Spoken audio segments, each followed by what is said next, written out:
get it.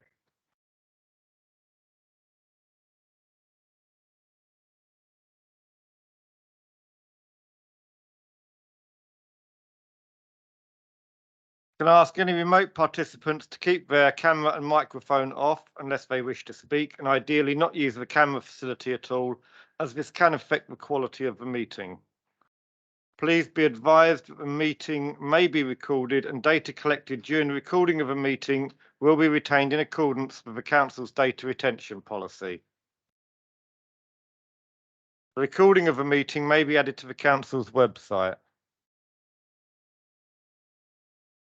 There are some papers that you apparently might want to be seeing. Members accessing the meeting remotely should use their Swale or Kent laptops to participate virtually. If you join using the link on the website, we may not be able to identify you. Please can I ask members to speak loudly and clearly into their microphones and to switch their microphones off after speaking, otherwise remote participants may be unable to hear the next speaker. I'd like to welcome everyone to the Regeneration and Property Committee meeting, including any visiting members attending remotely and members of the public.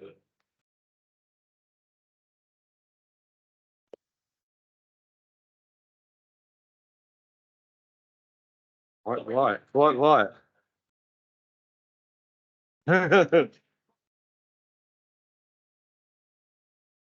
I could step down from here.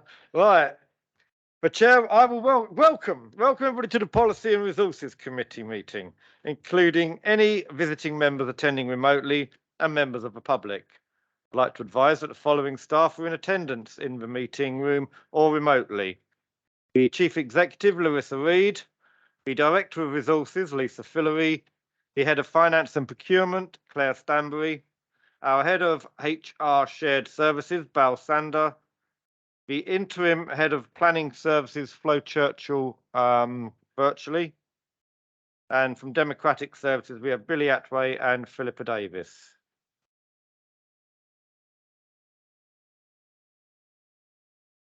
The Deputy Chief Executive and the Monitoring Officer are also in attendance virtually.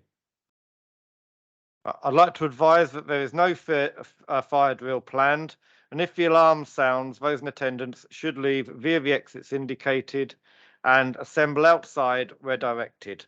Do not use the lift. Does anyone in attendance require extra assistance? Good. I remind members tonight to speak through the chair so that we can have a proper, full, orderly debate. I do generally let people come back more than once, but we do have to keep some sort of order. Do we have any apologies for absence? Thank you, Chair. Have apologies for absence for Councillor Simmons, who will be 30 minutes late. Thank you. Agenda item 3. Any declarations of interest? I see no hands. 4. I'd like first to approve the minutes of a meeting held on the 14th of December 2022. Minutes 523 to 532. Agreed. Lovely. A minute. And then the minutes of the extraordinary meeting held on the 4th of January, minutes 549 to 553. Thank you. That's subject to amendment to minute number 527 as set out on the agenda. Do members agree with the amended wording? Councillor Whiting. Thank you, Chair. I'm obliged. I just wonder what, which officer asked for this to be changed and the reasons they asked it to be changed. Thank you.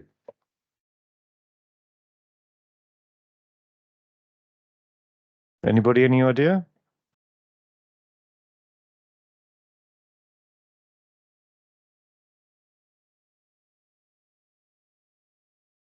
Mr. Chairman, I appreciate what the paper says. I can read. I just wondered which officer had asked for it to be amended, and I asked for the reason why that officer had asked that such import that it should come to this committee for a decision. Thank you. Yeah, we're trying to see if we can identify the officer involved. Larissa. I don't know who the officer involved is, but the reason the import of its coming to this meeting is just that the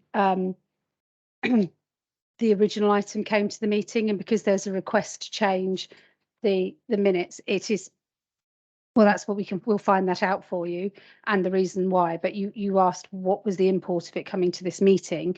It is because the original decision came to this meeting, then this is why any changes to that, because it is a suggested change to the minutes. So therefore it's important that that is agreed by this committee. We will find out who said and who asked and what the reason was for that. And we will write to you and give you that answer. But if I may come back quickly, Chairman, I don't find it acceptable that we don't know the answer to those two questions. I really don't find it acceptable, and I don't find it acceptable that the agenda has been signed off by yourself without knowing the answer to those two questions, and therefore I'm going to have to abstain, and that doesn't reflect badly on the officer that raised it. I'm sure they had very good reasons. But we're being asked to approve something here without the information that we require. Thank you. Councillor Horton. Yeah, thank you, Chair. Whilst I understand Councillor Whiting's concerns about who may have made the request, my understanding was, and when you read the text, the proposed new version makes a great deal more sense than the original version, and the purpose is for the minute to be clear that people understand the decision that was made, and I believe that text helps us in doing that. And I think that it is entirely correct that it come back to the committee that made the decision to have it properly recorded. Thank you, Chair. Thank you, Councillor Horton, but it's pretty much my understanding as well. So we will move. Oh, sorry. Subject to that, then I'll ask for that vote to be again. Are we happy to include the amended minute? Agreed. Those against? 1. And any abstentions? Thank you. Right. Part A. Reports for recommendation to council. I think this is possibly the big item. This is the budget and medium-term financial plan and capital strategy. And I hand over to Lisa Fillory.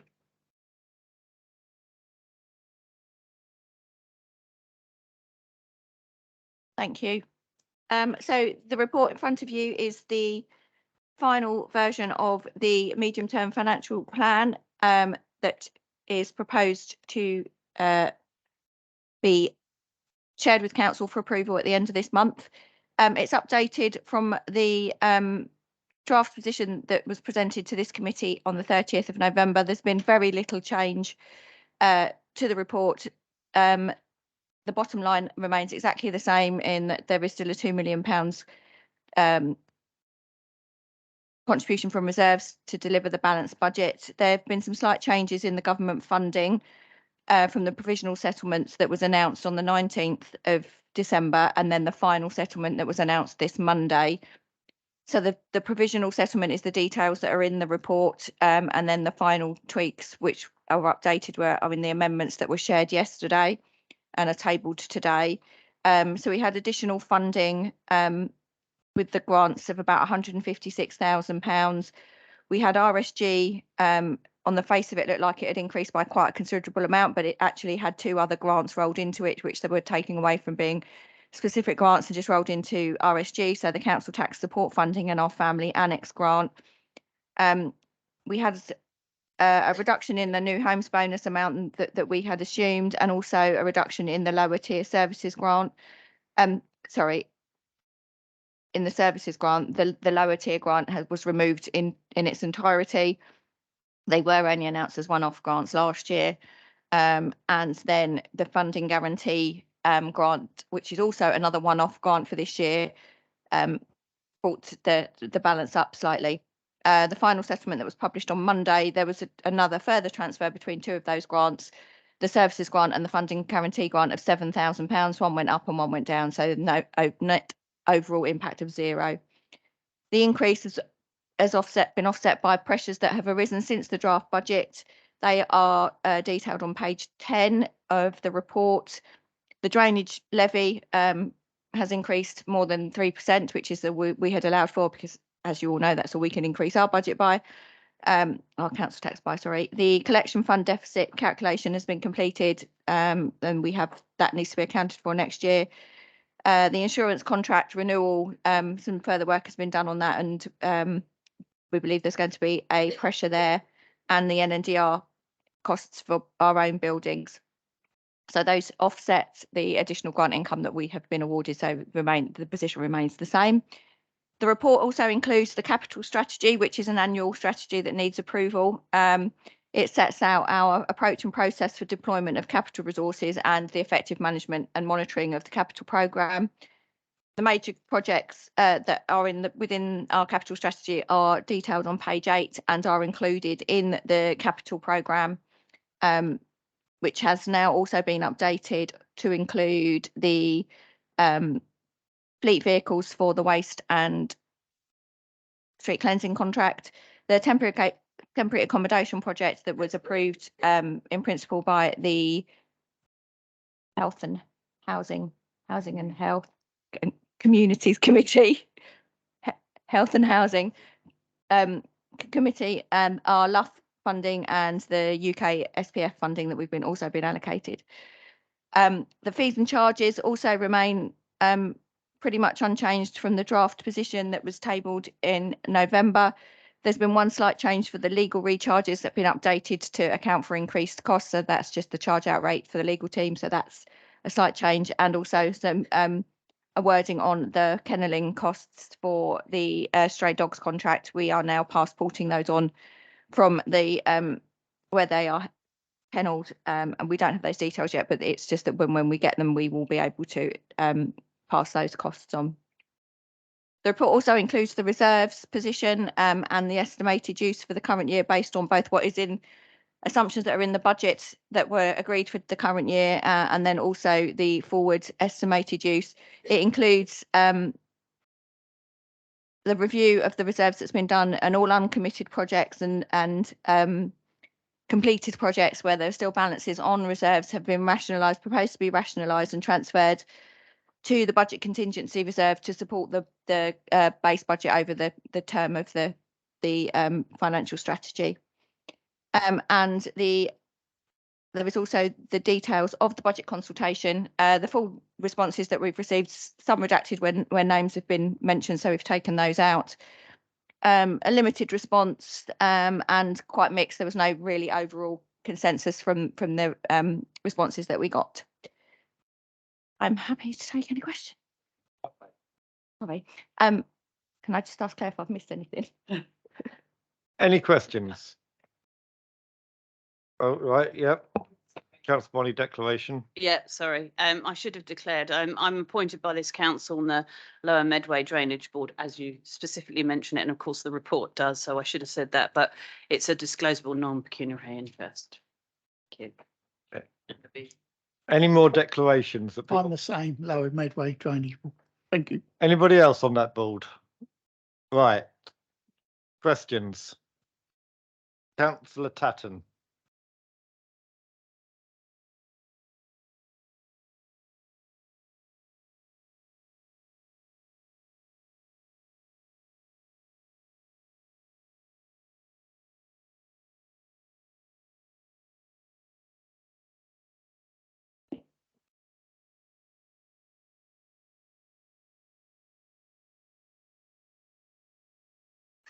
Page 8, item 2.143, levelling up scheme. Great that we've been successful in getting 20 million, but this doesn't say what it's going to be spent on. And I've had considerable discussions regarding how no monies seem to be spent on any other location on the island other than Sheerness. Okay, I'm not sure that's a question for this committee or if Lisa can answer it, but. No, and this is the strategic budget, so this doesn't contain the detailed of all of the allocations that we've got across the board for both revenue and capital. The scheme has been approved based on the bid that was submitted to government, and that is how we are going to have to spend the money, because we are committing to spend it on what the bid was allocated for, and that has been subject to quite detailed reports from other committees, and so that information is available on the agendas for other committees. Councillor Tatton? Thank you. I honestly believe that one of the proposed spends is a risk to the council. In it, the money could be used for better, more beneficial things. Okay, thank you, Councillor Tatton. Councillor Henderson? Excuse me. Thank you, Mr. Chairman. I'm somewhat concerned, as I am not a member of the Housing Committee, that the matter of temporary accommodation, particularly for, I believe, Ukrainian and Afghan refugees, the minutes of that meeting clearly state that there was a request, and I understood that the request had been recognised, that additional information would be brought to P&R in terms of showing the value of doing that. It's a project which seems to me something which should very strongly be supported, but the information that was requested at housing has not apparently been brought to P&R, so we don't have as much information as we might have had. Thank you. Nobody's looking. Lisa? Yeah. Okay, hang on, let Councillor Simon take his seat.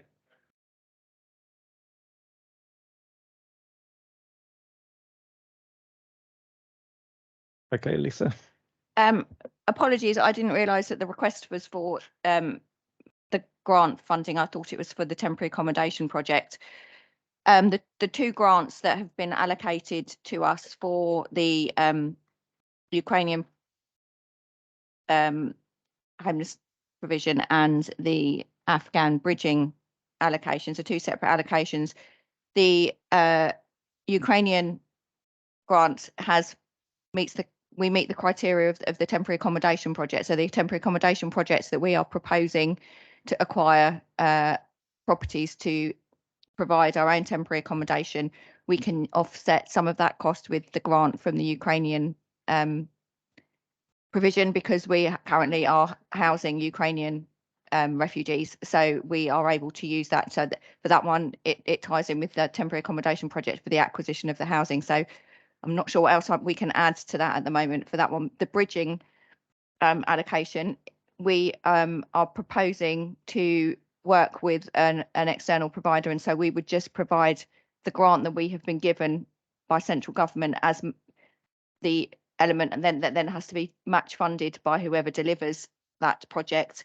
And so we're looking for a delivery partner for that one to be able to passport that grant to help deliver it, meet the criteria, but without any additional funding requirement from us. Okay, Councillor Whiting. Thanks, Chairman. I wasn't going to intervene, but I kind of agree with Councillor Henderson, and I still don't quite understand the proportion of the allocation that we're going to need to put towards both the bridging and the Afghan bridging and the Ukrainian projects to maintain integrity with the terms of the funding from government. And I think that was the question that was raised at housing, and I'm still not. I still don't fully understand it. Apologies. Lisa? Yeah, so we have been given funding 40% towards those two schemes. So we have got £11 million in the budget for the temporary accommodation scheme. So the allocation that we've got for the Ukrainian, we are more than match funding with the existing project. So there, to me, there is not an issue there at all. The other one, the bridging one, where it's the same match funding. Actually, I think it might be 50% for the Ukraine. We will be providing that to somebody else who will hopefully be able to provide the other 50% to deliver that. So again, not costing that element of it. There is no provision in our budget for any additional costs for the bridging element at the moment. Chairman, just quickly come back. So that out of the 11 million, are we saying that all that 11 million is available to buy the 50 plus the up to 50 properties that was recommended by the housing committee? Yes. Yes. Thank you. But now we are using that. Apologies, Chairman, through you. Lisa?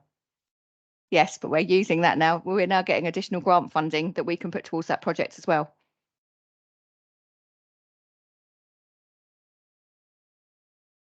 Okay, councillor Truelove.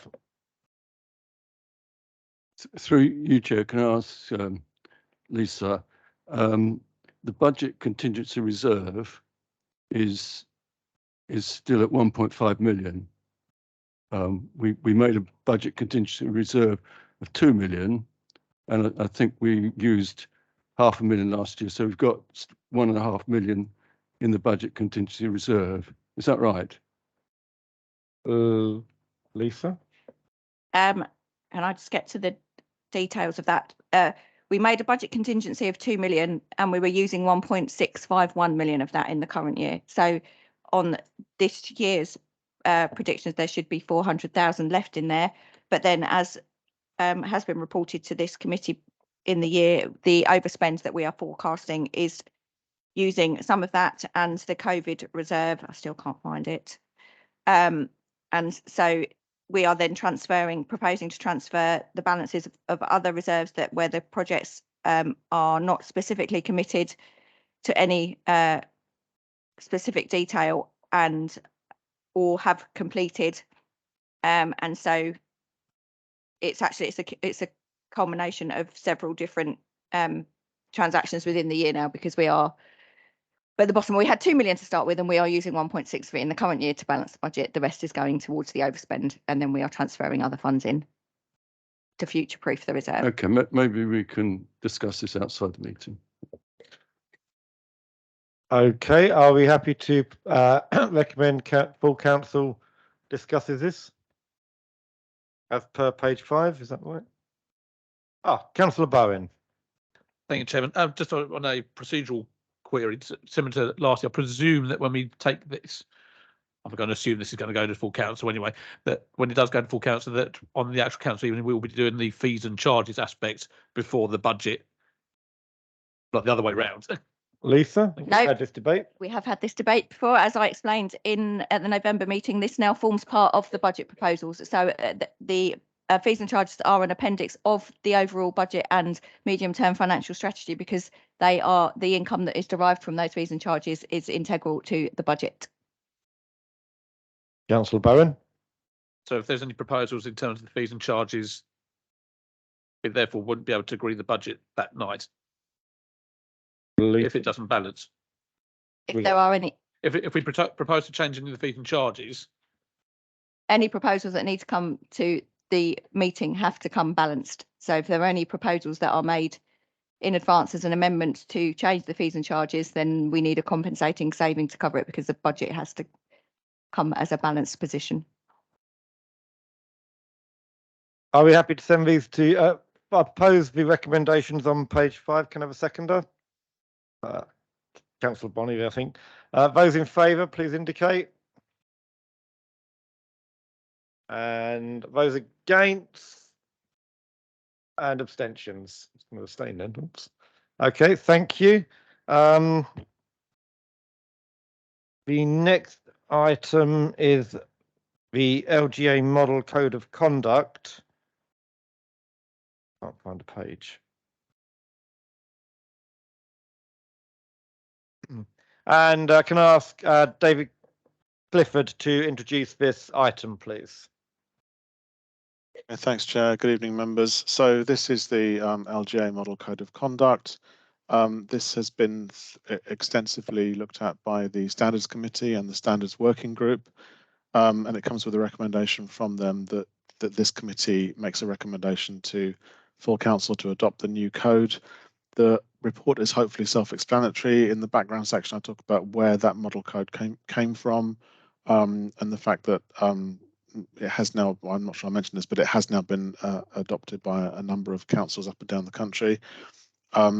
In section 3, I do set out the basics of what the code covers and what it talks about. I think it's really important, obviously, that members understand what they're signing up to before they agree to adopt this code. So section 3 tries to do that. That's broadly split into 2 sections. There's the as a councillor I do or do not do certain things statements, which in my view, and I think it's fair to say that the view of the Standards Committee, are eminently reasonable and appropriate things for a council code of conduct to say. In 2023, our current code of conduct is getting on for 12 years old now. It doesn't say some of these things nearly as explicitly as the model code does, and I think the view of the Standards Committee, certainly shared by myself as monitoring officer, is that setting them out more explicitly is a step forward and would be a good thing for us to adopt. The other point that is covered in section 3 that I would want to bring members' attention to at this stage particularly is that about the treatment of interests. So obviously the Swale Code currently covers the treatment of registrable interests or disclosable interests, as it has to do in law, but the model code goes a little bit further and kind of gets into the bias territory, and it helps councils to protect councils against members who have an interest which would give them a bias in the decision from participating in the decision making, as they shouldn't do, but as currently the Swale Code doesn't prohibit them from doing. So a quick note in terms of the implementation of a decision to adopt this. This is, of course, a full council decision. As I say, I think it's really important that members have an understanding of what it is they're signing up to before they sign up to it. And with that in mind, we have arranged a briefing session prior to the February council meeting for members to ask questions and so on. Obviously, I'm happy to take questions here as well. I think the bigger piece of work will be after adoption and after the election, when we will work on really, training members up on what the code means for them and how we plan to implement it in Swale. Hopefully that's covered the report, but obviously I'm happy to take any questions. Thank you. Thank you, David. Can I just clarify one of the things that is in the new code under table 2 of a registrable interests, C2, anybody directed to charitable purposes. Would that include the Rosicrucians and the Freemasons?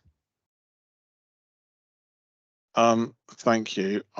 Well, without giving it some proper reflection, I'm not sure. I don't know enough about those organisations to know whether that would be covered by that description. Sorry. Thank you, David. I should have asked you in advance, give you a heads up. No, it's fine. I can try and find out and let you know before the council meeting. Thank you. Any other questions? Councillor Horton. Thank you, Chair. Not a question, just an observation, just to bring to members' attention at 10.2 at the bottom of page 123, part of the outcome of agreeing the LGA code is a change in the value of our expenses claims, but I think £50 is a perfectly reasonable sum and don't see any reason why that shouldn't stand.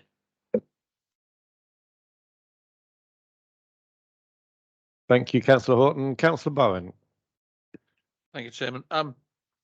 Welcome this and welcome all of the effort and work that's quite a lot of people put into this. So well done there. My only comment, and I made this, I think, at the time, is personally I would totally endorse this. Looking at the as a council, I do not bully any person. I do not harass any person. Absolutely can't argue against that whatsoever.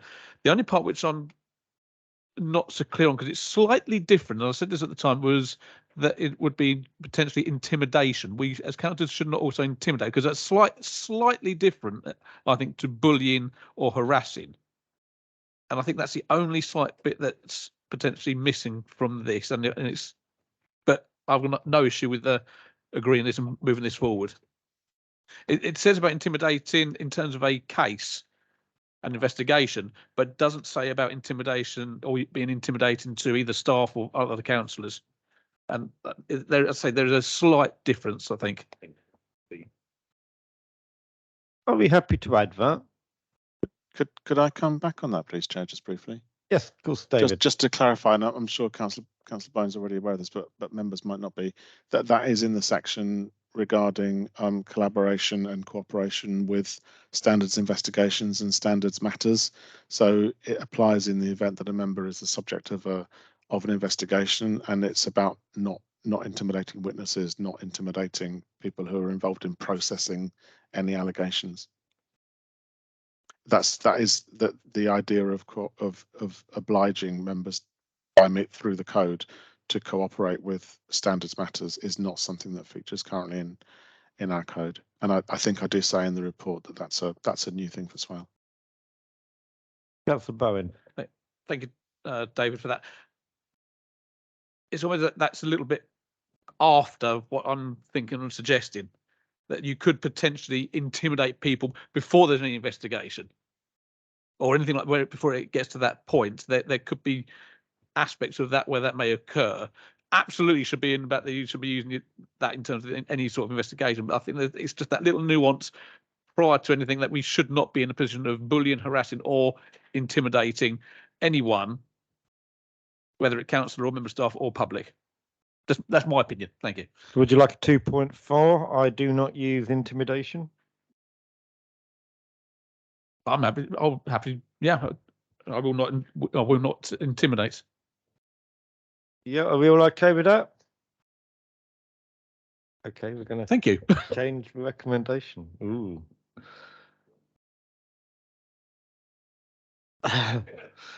Councillor Whiting. Thank you, Chair. It was just picking up on Councillor Horton's point on 10.2 at the bottom of page 123. I just think it would make more sense if it read an estimated value of £50 or more. Just plain English. It says at least. Plain English would help. £50 or more, everybody understands what that means in law as well. Okay, are we all happy with that? £50 or more rather than at least?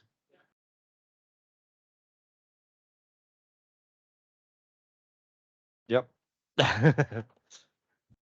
Councillor Dendor. Thank you, Chair. It's a very simple question, really. One of the changes is this not registrable interests or other registrable, can't say the word, interests. I'm taking the point that if, for instance, I'm involved with two charities, so if I declare them on their annual form, there's no need to keep repeating it in every committee. Would I be correct?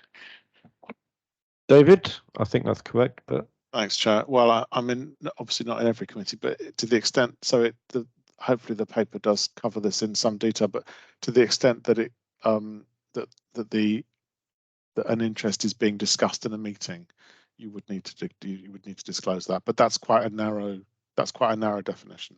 So absolutely not in every meeting, no. Councillor Henderson. Yeah, thank you, Mr. Chairman. I'm very happy with this and entirely happy to support sending it to full council. However, I'd be interested to know whether there was any discussion in including in this standard for councillors that any notice was taken of the balance between a councillor representing their ward, representing the area they live in, which may go wider than the ward, and representing the whole of Swale.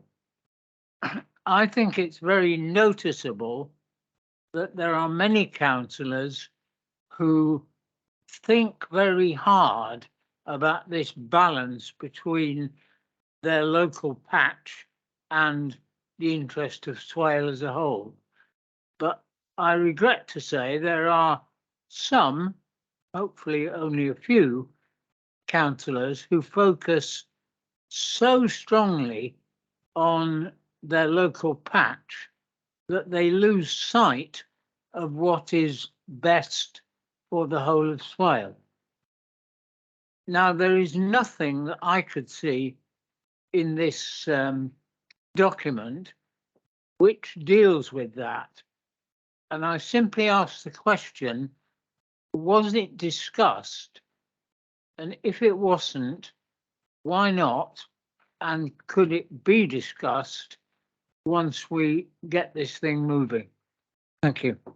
David, would you like to comment on that more philosophical approach to these standards? Thanks, Chair. I'm not sure that philosophy is up my street, but so I think it's a very fair point. I'm just not completely sure that it's exactly a standards matter. I think it's really important that members are always conscious which hat they're wearing as they're making particular decisions. And actually, it's something that probably the Member Development Working Group, but certainly after the election, officers running in a sort of induction come training program, particularly for new members, but actually for all members, will need to major on. And I think it's really helpful that Councillor Henderson has, has raised that tonight. I'm just not sure that it's because it's. My personal view would be it's not something for the Code of Conduct. I think it's subtler than that. I think this Code of Conduct already goes further than our current code does in areas like bias, which have always been treated as something that a little bit separate to standards per se. And I think that trying to extend the Code of Conduct to cover things like the capacity that members are making decisions in would probably, it could be a slippery slope. But I certainly think it's something that we need to cover in training sessions with members following the election. Thanks. Councillor Henderson. Yeah, if I can just pursue that a little, why is it not for the Code of Conduct? Because it seems to me to be very important. And if it isn't for the Code of Conduct, then where would it come up? Because it is clearly an important issue. Thank you. Okay, David, I think that's something we might have to take away. I do remember there is something about we have to represent all members of the borough, but I think that's something we'll have to take away, Councillor Henderson. Councillor Whiting. Thank you, Chairman. I just it is an interesting point that Councillor Henderson has raised, but I do agree with the officer at the end of the day, and where we are responsible is with our electorate. And our electors vote us in to look after their interests within the ward. They also expect us to take a wider interest in what is going on, be that Swale-wide, Kent-wide, even nationwide. And I think that's a fair expectation of our electors that we live up to that standard. But I don't believe, I do agree with the officer that I don't believe that's a Code of Conduct issue. It's an issue for the ballot box every 4 years when we stand up and say we've represented you and we think we've done it well. Please re-elect us. And I have some sympathy with what the councillor is suggesting, but I would certainly vote against including any amendments to the code as other than those we've already suggested and agreed. This evening, Chairman. Thank you. Okay, thank you. If there's nobody else, I'll move the recommendation on page 121 that we send this to full council. Is that a seconding? I'll need a second. Councillor Henderson. Thank you. All in favour? Okay, that's passed unanimously. Agenda item 7 is the Treasury Management Strategy 2023-24. It will be Lisa. I'm just trying to find the page number for you. 111. Oh, and it's Claire. Thank you, Claire. Off you go. So this is the annual Treasury Management Statement. It sets out the parameters within which we will operate and manage the investments and borrowings of the council, and also how those will be monitored throughout the year. The context, economic context, has obviously changed a lot in the last 12 months. The war in Ukraine, several changes in government, higher inflation and higher interest rates have all changed the context. However, the principles that we apply when it comes to treasury management remain the same, and that is that we focus mainly on liquidity and security of the money. So the capital programme identifies the projects that we will be spending on throughout the year, and the Director of Resources will use her judgment on financing arrangements within that. But any borrowing that is then required is that the strategy is applied to those decisions. Happy to take any questions. Thank you. Any questions? Councillor Truelove. No, I've not got a question. I just have to say, I think this has been very soundly managed over a number of years. This paper is very sound. I suggest we agree the recommendation. Do we have to have a vote on this one? I'll second that. If there's no one else to comment, all those in favour? Those against? And abstentions? There was one abstention. Thank you.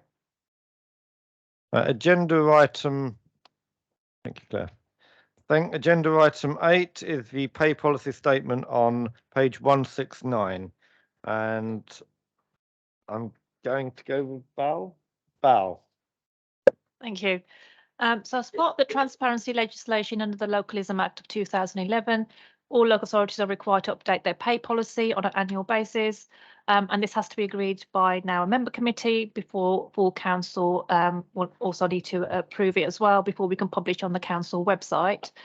The report's not proposing any decisions or recommendations other than being noted and agreed. The format of the report is the same as previous years. So the report hasn't actually changed apart from the information in the report. Key changes compared to the document that was published in 2022 is on page 177. The figures for payments that were made in 22-23 have been updated, and that's section 3.6 of the pay policy statement. On page 179, section 4, the table for the chief exec earnings has also been updated.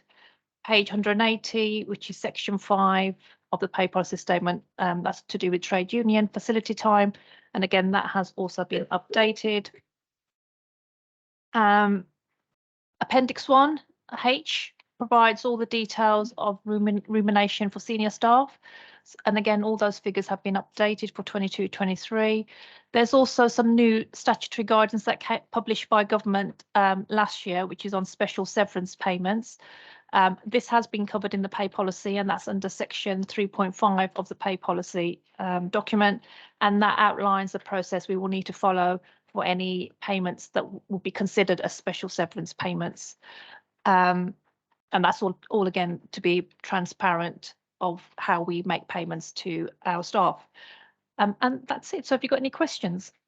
Thank you, Val. Any questions? Councillor Whiting. Thank you, Chair. I just wanted, I can't see one of the under the benefits. I can't see car parking benefits in there anywhere for members of staff, which is clearly a benefit because we give car parking permits. Sorry, Councillor, do you have a page for that? I don't have a page because it doesn't exist. It's not in there. It's not in there. So, but under benefits, I would have expected a remuneration that is, I understand, taxable as well, to be included in the paper somewhere. We're not required to put that because it's not a payment we make directly to staff. It is a benefit, so staff do get free parking, but it actually isn't a benefit that we need to, I think, put in a pay policy. Careful not to go through the chair, Val. Sorry.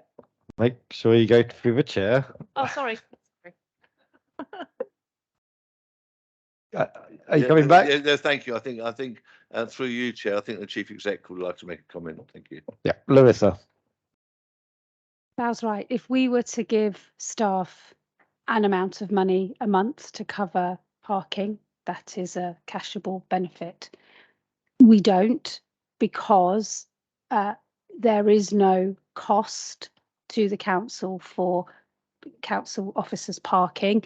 Because they park on our land, we don't have to pay anyone for it. Because of that, it is absolutely a benefit, and it's a benefit that when we go out to recruit, we say you can have free parking at work.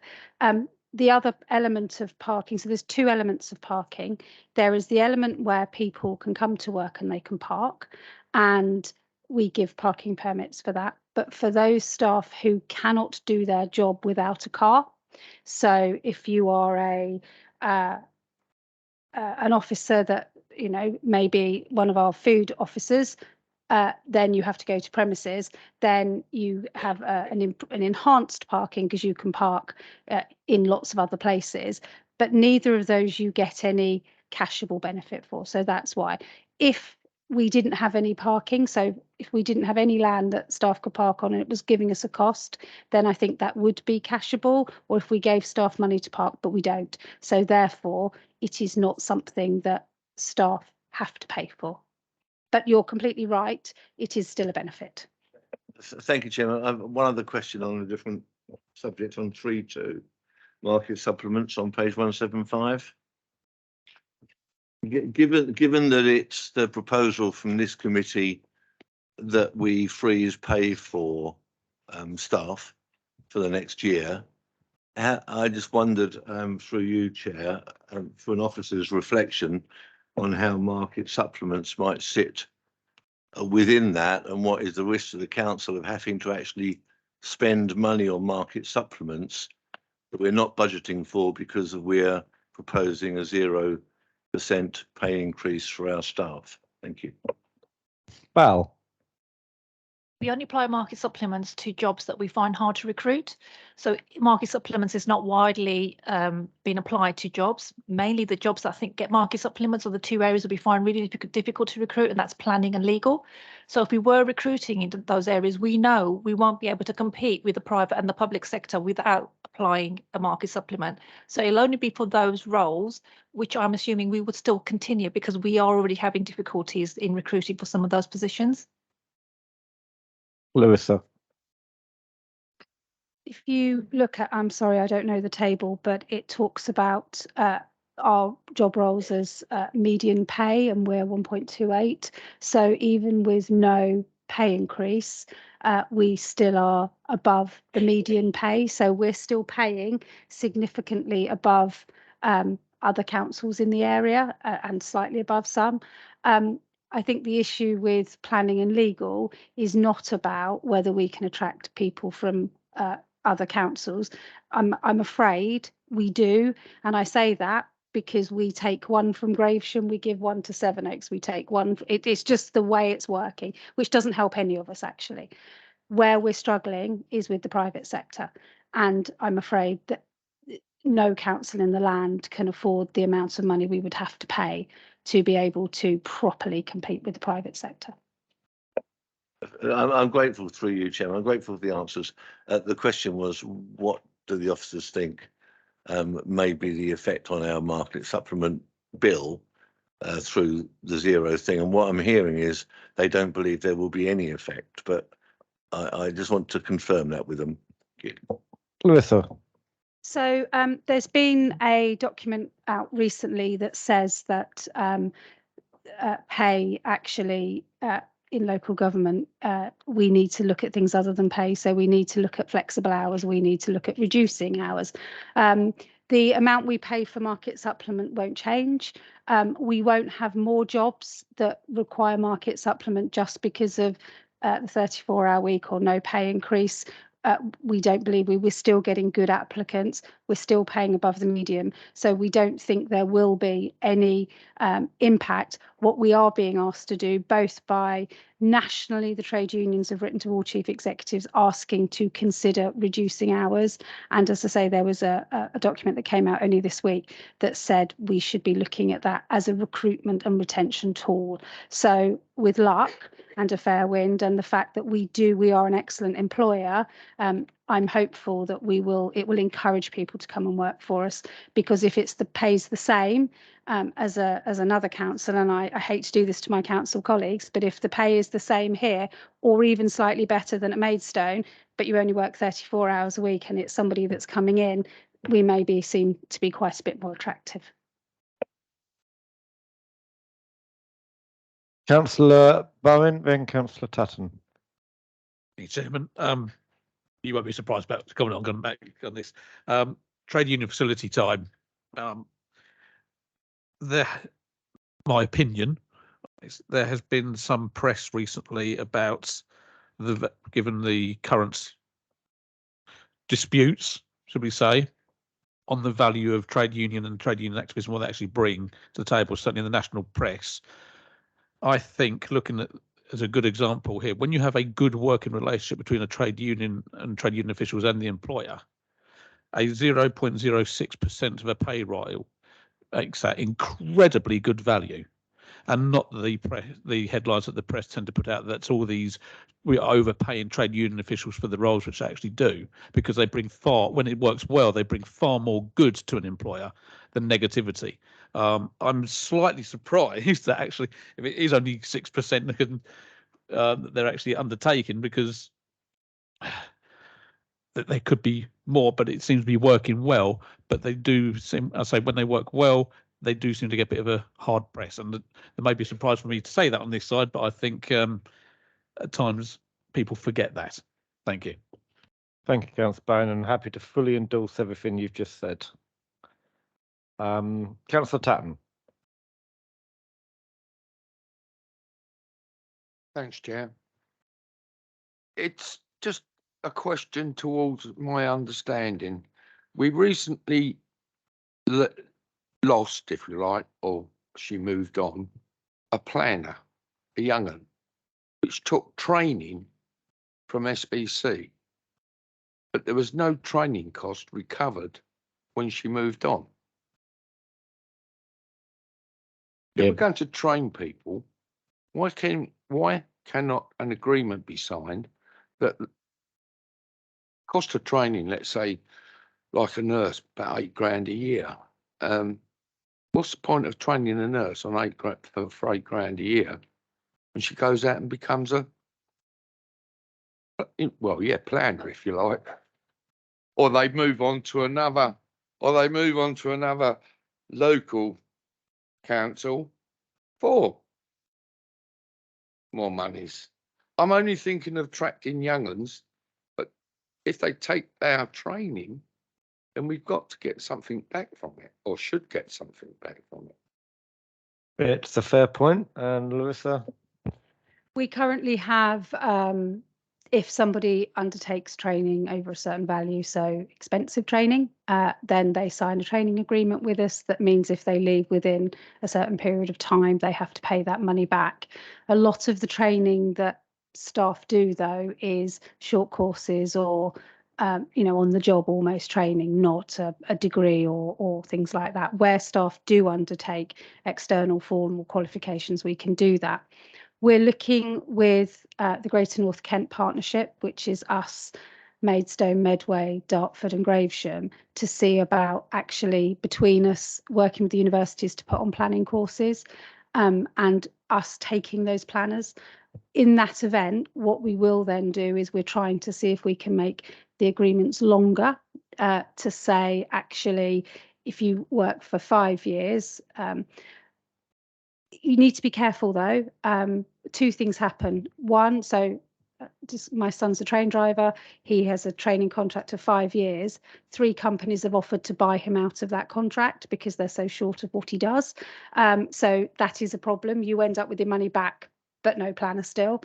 And the other thing is if you have somebody that is really disenfranchised because they feel they're tied to the organisation, they can, I'm not saying all of them do, but there are evidence that people will do the very bare minimum, and actually you don't get any value out of that person. So we do it. We do have training contracts where people have to pay back. But what we find is we just, the member of staff who left had a fantastic opportunity to go to. And there is an element of, we are always going to suffer from London boroughs being able to pay an awful lot more than we can. Thank you. Councillor Dendor. Thank you, Chair. Maybe a bit of advice. It's many, many years ago that I did this, but we had in a company I worked for, we had a number of challenges in doing this, particularly on poaching agreements, that sort of thing, taken to court, and we lost every single one. Now, I don't know what the legal situation is at the moment, But then I was told that those kind of agreements weren't worth the paper they were written on.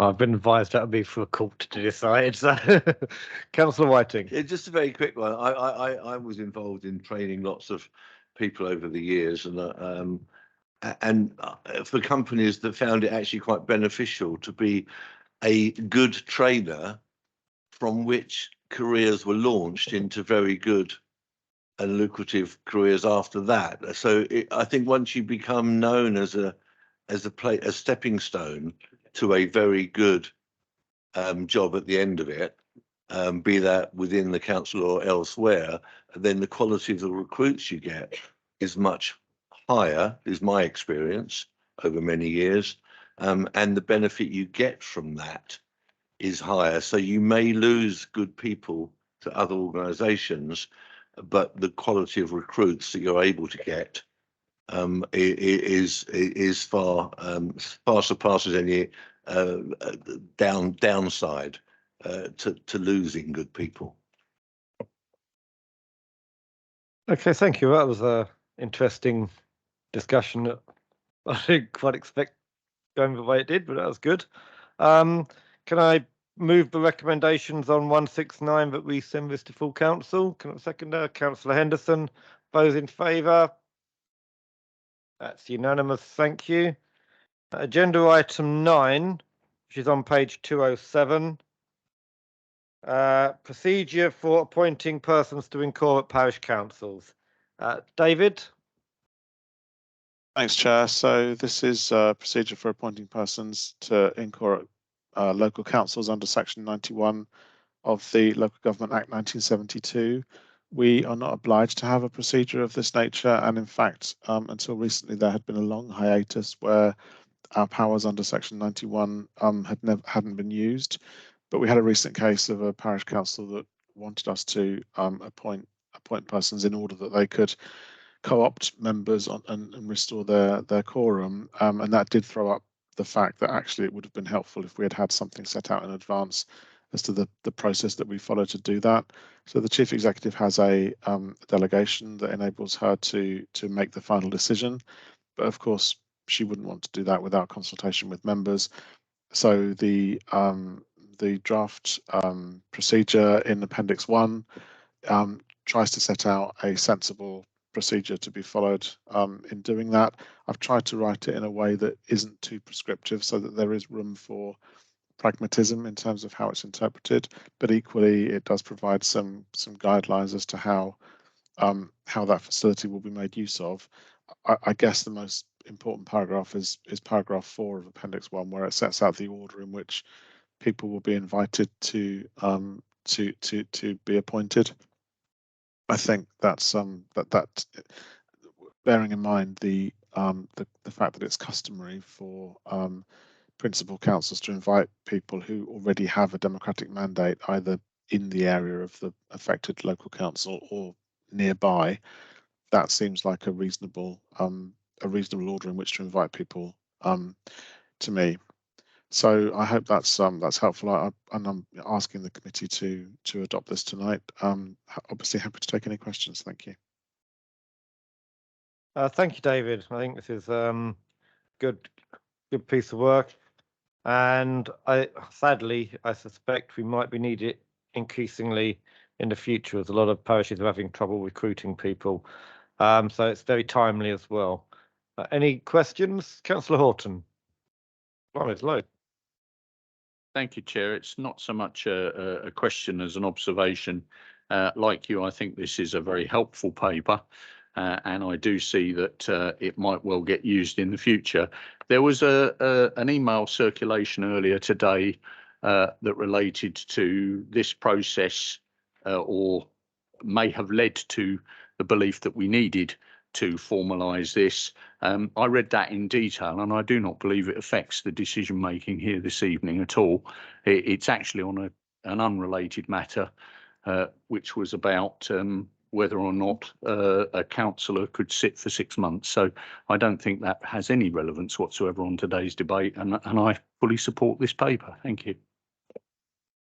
Thank you, Councillor Horton. Was it Councillor Bowen next? Thank you, Chair. Just a quick question on the Appendix 1. How would it work on the 4.4 town and parish council? If you get to that point, town and parish councils from towns and parishes neighbouring the incorporate town or parish.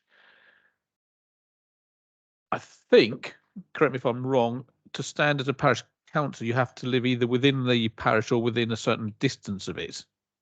I think it's 3 miles. because it's an appointment, but I'm sure David will clarify on that one. So how does that relate to this? David? Thanks, Chair. No, that you're absolutely right. The eligibility criteria don't apply in the case of Section 91 appointments. So in principle, the principal council could appoint anyone without any reference to eligibility criteria. But of course, in reality, you wouldn't want to do that. Councillor Whiting. Thank you, Chair. As a member who has been recently appointed by the Chief Executive to sit on a parish council, in which I don't reside, but I am a near neighbour, and probably actually meet Councillor Bowen's distance criteria.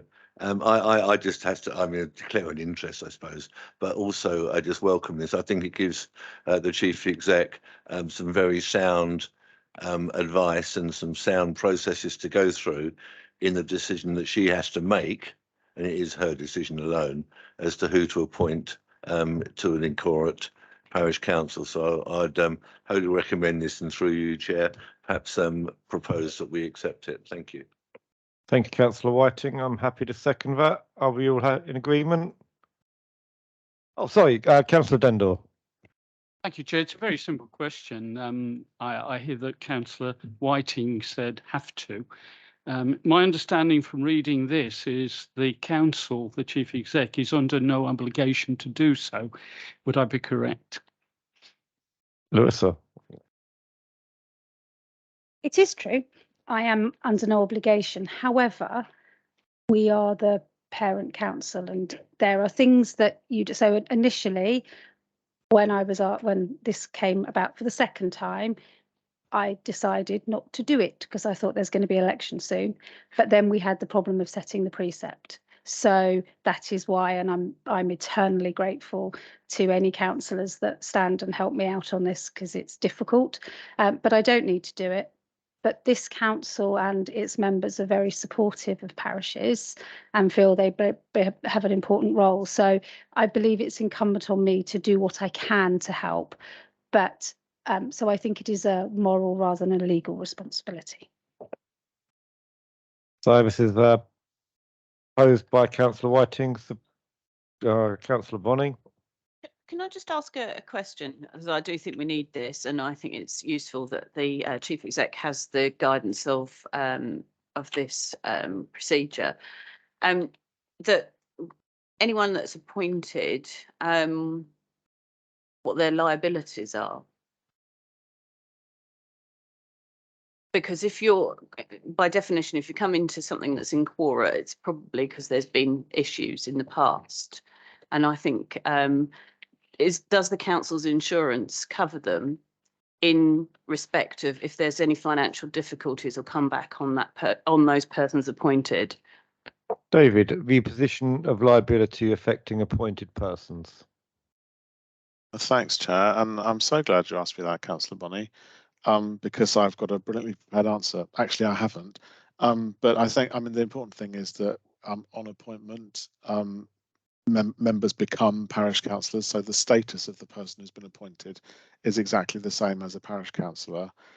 In terms of whether the principal council's liability insurance would protect them, I imagine the answer is no, because on becoming appointed, they are then, in the same way that lots of our members wear 2 or more hats, they're wearing 2 hats.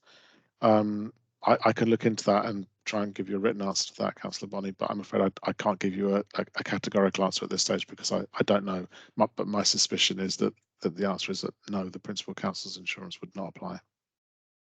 Thank you, David. That might be useful. I think I'm going to declare the same interest as Councillor Whiting now.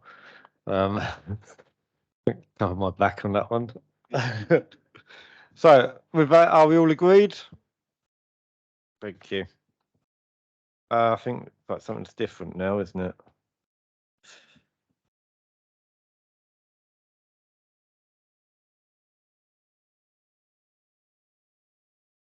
Sorry, I should have announced. That was a Part B report for decision by the Policy and Resources Committee.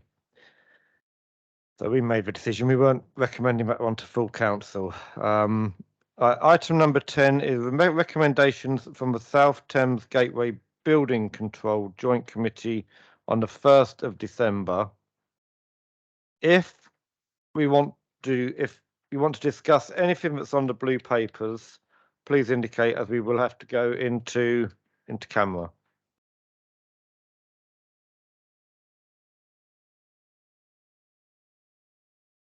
Councillor Henderson. Just to say, I do want to raise something which is on the blue paper. Okay, in that case, do we invoke section 100A4 of the Local Government Act 1972, but the press and public be excluded from the meeting for the following items of business on the ground that they involve the likely disclosure of exempt information as defined in paragraphs 3 and 5 of point 1 of Schedule 12A of the Act? And can we extend that exclusion to the rest of this meeting? Agreed. Oh, we're having a minute to turn everything off. I'd like to take the forward decision. Yeah, okay, good point, Councillor Horton. Well, can we just look at the forward decision plan? Any comments on the forward decision plan? No. All agreed? Lovely, thank you. Well spotted, Councillor Horton. Well done, Councillor Bowen.